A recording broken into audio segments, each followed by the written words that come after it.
ভারতীয় রাজনীতিতে এই মুহূর্তের সবথেকে বড় প্রশ্ন হলো নরেন্দ্র মোদীর পরে কে প্রধানমন্ত্রী হবে। বিজেপির ভেতরে কি আসলে কোনো পাওয়ার স্ট্রাগল চলছে? লখনৌ থেকে দিল্লি যোগী আদিত্যনাথজির একটা বক্তব্য কিন্তু অমিত শাহ এবং নরেন্দ্র মোদীজির প্রতিপত্তিকে চ্যালেঞ্জ করেছে। আজকের ভিডিওতে আমরা আলোচনা করব যোগী আদিত্যনাথ কি আসলেই ভারতের প্রধানমন্ত্রী হতে চলেছেন, নাকি এটা শুধুমাত্র একটা মিডিয়া ন্যারেটিভ। চলুন দেখে নেওয়া যাক। নরেন্দ্র মোদী এবং যোগী আদিত্যনাথজির দুজনেরই রাজনীতিতে প্রচুর মিল রয়েছে।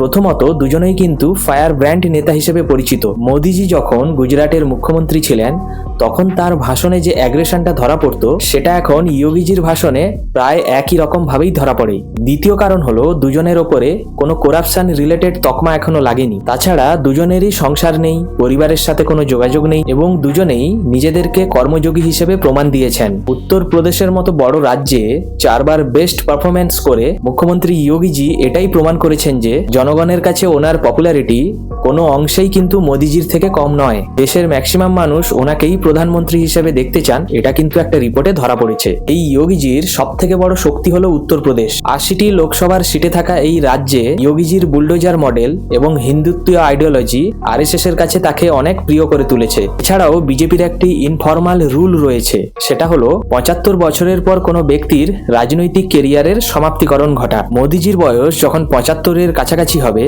তখন যোগীজির বয়স 50-এর কাছাকাছি হবে। এই এজ ফ্যাক্টরি যোগীজিকে অন্য নেতাদের থেকে এগিয়ে রেখেছে। কিন্তু পথের কাঁটা কি নেই? অবশ্যই আছে। মোদীজি আসলে কিন্তু গ্লোবাল আইকন। তার পপুলারিটি কিন্তু শুধু ভারতে নেই, সারা বিশ্বে রয়েছে। অন্যদিকে যোগীজির প্রভাব কিন্তু শুধুমাত্র উত্তর ভারতেই সীমিত।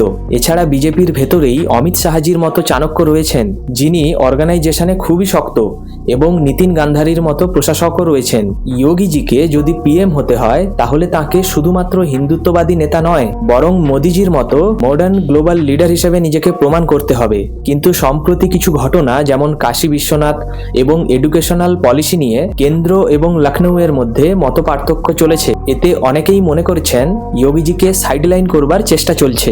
কিন্তু মনে রাখবেন, যোগী আদিত্যনাথ একটি এমন ব্র্যান্ড যাকে বিজেপি কোনো দিনও অস্বীকার করতে পারবে না। তাঁর আগ্রাসীমূলক রাজনীতিই কিন্তু বিজেপির এখন বড় অ্যাসেট।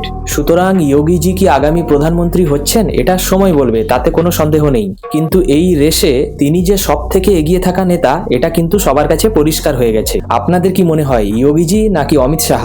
কে হবেন মোদীজির পরবর্তী উত্তরাধিকারী? কমেন্ট বক্সে অবশ্যই জানাবেন। ভিডিওটি ভালো লাগলে লাইক, শেয়ার এবং সাবস্ক্রাইব করুন। পরের ভিডিওতে আবার দেখা হবে। ধন্যবাদ।